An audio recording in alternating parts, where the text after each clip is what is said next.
How Joseph Parker's clever ploy secured a showdown with Anthony Joshua. How Joseph Parker's clever ploy secured a showdown with Anthony Joshua. WBA, IBF and IBO world champion Anthony Joshua and WBO title holder Joseph Parker show off their belts. Anthony Joshua and his promoter Eddie Hearn held all the aces as negotiations began in early November last year to create a heavyweight unification fight with Joseph Parker. We now know it will take place at the Principality Stadium on March 31st. Joshua had beaten Carlos Takam in Cardiff in October, retaining his WBA, IBF and IBO belts. A month earlier, Parker had traveled to Manchester from New Zealand, via his training camp in Las Vegas, and held on to his WBO crown as he earned a majority points decision over Hughie Fury, the younger cousin of Tyson Fury. Parker's plan was to make a statement against Fury. But it was a drab affair. Neither champion had looked overly impressive in their respective defenses. And yet Joshua's fight, despite being against an 11th-hour replacement, drew 80,000 spectators and pay-per-view numbers of around 600,000 on Skybox Office. Left and Joseph Parker size each other up during the London press conference to announce their fight. The problem for Parker's promotional team of David Higgins and PR head Craig Stanaway, at Auckland-based Ducko Events, was that Joshua had earned what the Sunday Telegraph has learned was close to £20 million, 38 million New Zealand dollars, for the fight against Takam. That meant Hearn would have to negotiate hard for a massive split of the purse if his next encounter was to be a unification bout, either against Parker, or the WBC champion Deontay Wilder. David Higgins pulled off a coup in clinching Joseph Parker's world heavyweight title unification fight with Anthony Joshua. While the Watford fighter and his promoter claimed they were aiming to unify the belts in 2018, behind the scenes it is thought they may have settled for an easier, non-unification fight.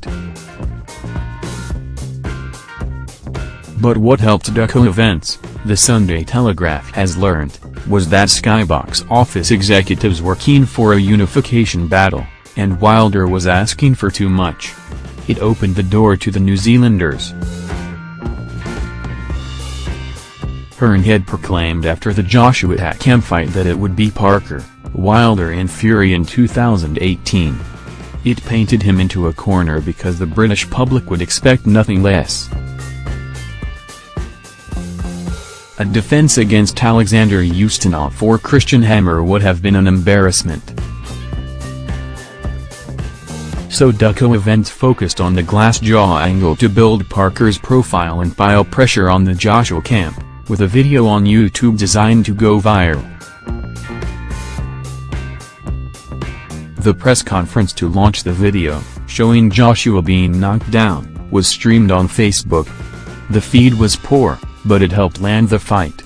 Had the feed been perfect, Ducko Events probably would not have gained the infamy they did.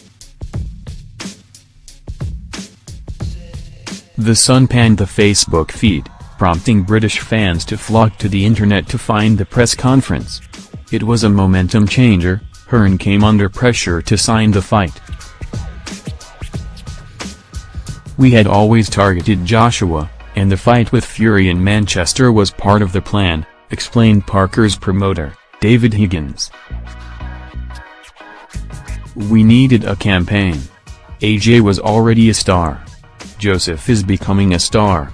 So we had a three-point plan to get stuck into Joshua, to call him out.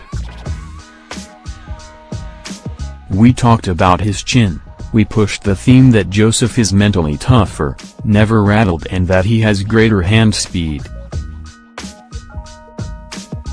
Joseph has never been off his feet.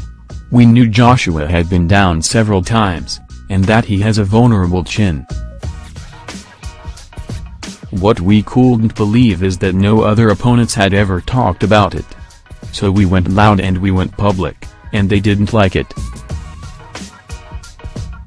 As they pushed back and forth on contracts, they were negotiating to come up with a venue fee to increase Parker's purse, now understood to be around £7 million, 13.3 million New Zealand dollars, for the March 31st contest.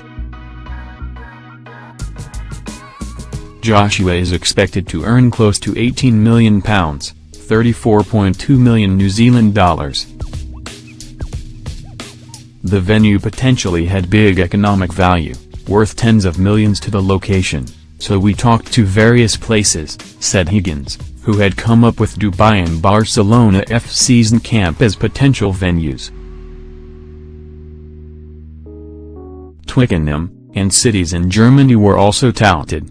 Hearn, though, was playing hardball. Although he told The Telegraph on December 16 that he expected to sit down for Christmas lunch with the fight signed, that was not how Higgins saw it. In fact, after an opening email from Hearn, Higgins said the British promoter had made the most ridiculously low offer. It could have been the most insulting offer in boxing history.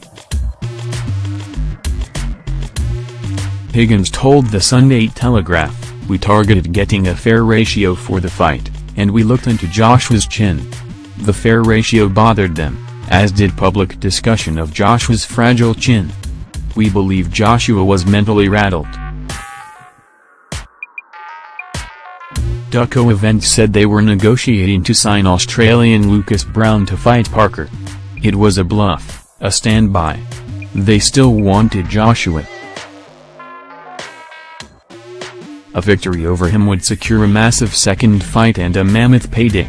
There is a rematch clause, so if Parker does win he is contractually obliged to face Joshua again, and, of course, it would give New Zealand's first heavyweight world champion 3 of the principal belts. "We knew Joshua had the ambition of unifying the belts, so politics would probably not get in the way," Higgins explained. As Parker told the Sunday Telegraph in an exclusive interview last week, with 3 undefeated belt holders, and a 4th undefeated fighter in the returning Tyson Fury, it would be travesty if the 4 did not all fight each other. "We have the opportunity to really see who the no one in the world is," Higgins added. "It's a wonderful era for heavyweight boxing. There are many contenders and champions evenly matched.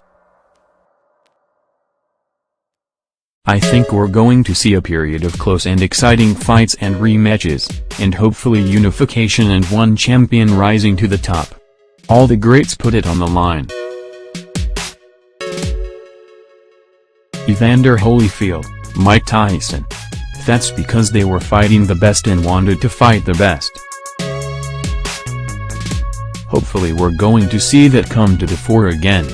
Joshua, Wilder, Parker, Tyson, they genuinely do want to fight each other. The promoters have a part to play. My view is everyone should just be fair.